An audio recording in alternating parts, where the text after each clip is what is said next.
याको पाखे केबे समय न थाए निज पिला कथा बुझिया पाए आ स्त्री भाली पिलार गुणा पिला जहा कहती ओली रखती पैसा अमाप। ओहो ये बहुत बिजी दिन न्यूज पेपर भी पढ़ा को समय पाऊनी आज मु न्यूज पेपर तो नहीं आसी आज एवं पढ़ी देखी ये न्यूज पेपर कौन लिखाई।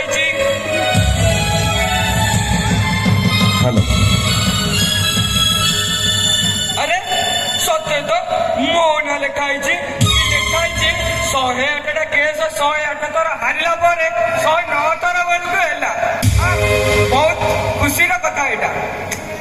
अरे मोर तो टाइम लेट हो गले मत इम्पोर्टेंट केस मीटिंग अटेंड करबा पड़ो डैड तमे एठी अछ। अरे तमे केतल बजे अरे कौन कहया कथा जल्दी कह डैड मो कहउतली कि मोर अरे जहा कहया कथा टिके जल्दी कह मोर छाडे लेट हेले डैड मो कहउतली कि मोर 5000 टका दरकार थिला। 5000 टका से पुणी तोर कौन काले मो सांगर पार्टी अछि डैड आमे काली पार्टी करिबु। तते जो 5000 टका ली देथिली ताकू तू कौन बोलू ओहो डैड मते पुरा हिसाब किताब पचारंतुनी मो आजी न किछि मने मते आजी दियो मते केते दूर लागुची तते मते न देला पर्यंत तू मते छाड़िबिनी। ओहो डैड हमरे जमाना नै करिला 500 टका धंदा किछि नै खाली पैसा पैसा पैसा और किछि नै तो माट कर मो बोली दी ओ ने पैसा तो संगे फालतू युक्ति करे मोर समय नै तू था मोर छाड़े इम्पोर्टेंट मीटिंग ले देली। Dad dad bye bye dad love you dad. मो डैड मते कोन ना देछंती सबले टंका टंका टंका। अरे मो डैड के मो जते बेले चाहा मागिची मो डैड मते सेया दिछंती मो डैड मते केबे भी अवहेला करी ना। काली मो सांगरे बाटे अछि आमे काली पार्टी करिबु काली ता पार्टी रो सब दायित्व नै छी मु काली हेबी मु ता पार्टी रो बिग डोनर काली रे पार्टी रे पूरा जमीबो फुल गोपाल हबो गोपाल माने फुल गोपाल।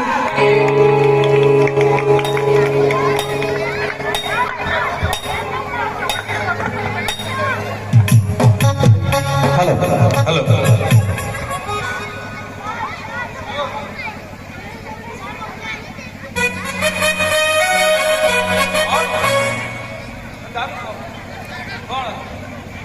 डायलॉग बोल थैंक यू संको। अरे जी आप बाकी संको ने दादी के जानी तूने मक्का बदल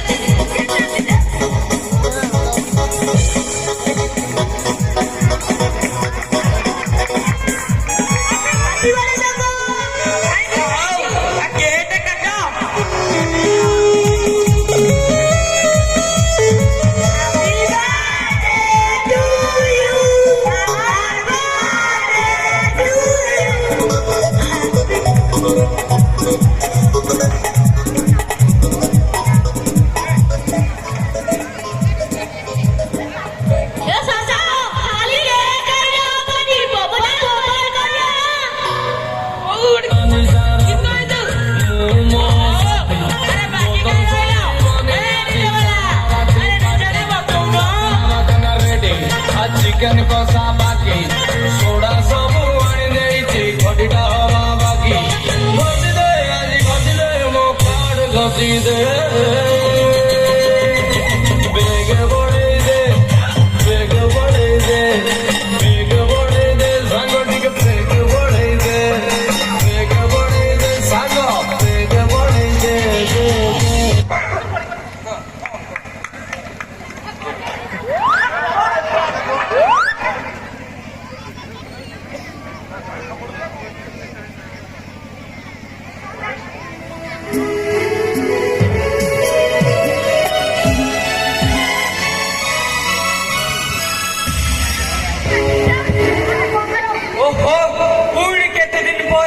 ଟିକେ ନା ନ୍ୟୁଜ୍ ପେପରକୁ ପଢିବାର ସୁଯୋଗ ମିଳିଲା। ଆରେ ଦିନରେ କେତେଟା ମିଟିଂ ଆଟେଣ୍ଡ କରିବ ମା? ଦିନକୁ 10ଟା ମିଟିଂ। ହଉ ଛାଡ଼, ଯେତେ ଦିନ ଫ୍ରି ସମୟ ମିଳିଛି ଟିକେ ନାକୁ ପେପର ଟିକେ ପଢ଼ାଯାଉ।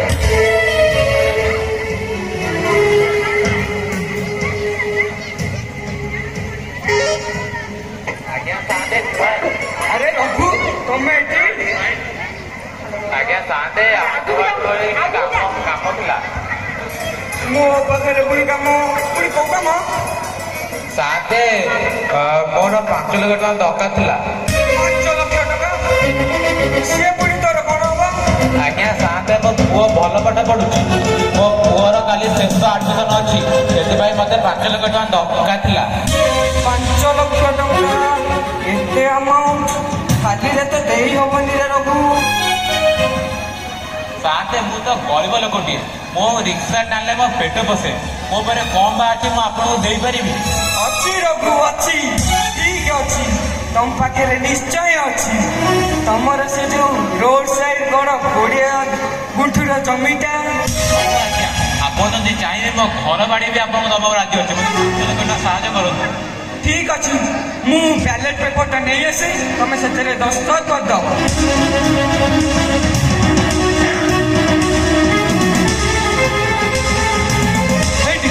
ସିଗ୍ନେଚର କରିଦିଅ। ଆଜ୍ଞା ସାନ୍ତେ ମୁଁ ତ ମୂର୍ଖ ଲୋକଟିଏ, ମତେ ତ ଲେଖାପଢ଼ା ଆସେନି, ମୁଁ ସେମିତି କରିବି କେମିତି? ହଁ ହଉ ଛାଡ଼ ସେ କଥା, ତୁ ଦୀପ ଚିହ୍ନ ଦେଇଦେ, ମୁଁ ପରା ଉକିଲ, ଯାହା ସାରିକ ହବ ମୁଁ ବୁଝିବି। ହଉ ଆଜ୍ଞା। ହଉ ମା, ମୋ ଠାରୁ 5 ଲକ୍ଷ ଟଙ୍କା କ୍ୟାସ୍ ନେଇଯିବ।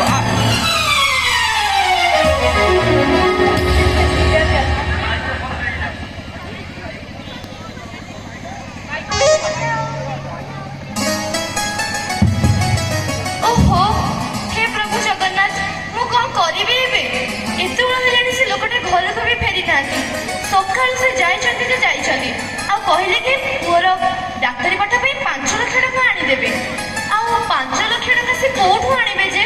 ଆମେ ତ ସାମାନ୍ୟ ରିକ୍ସା ବାଲା ପରିବାରରୁ, ଆଉ 5 ଲକ୍ଷ ତ ଆମ ପାଇଁ କେତେ ବଡ଼ କଥା।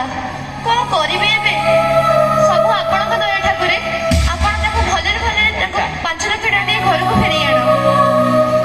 ଯଦି ଆମକୁ 5 ଲକ୍ଷ ଟଙ୍କା ନ ମିଳିଲା, ତେବେ ଆମକୁ ଡାକ୍ତରୀ ପାଠ ପଢିପାରିବ ନାହିଁ। କଣ କରିବି ଆଉ ଏବେ? କେତେବେଳକୁ ସେ ଆସିବେ?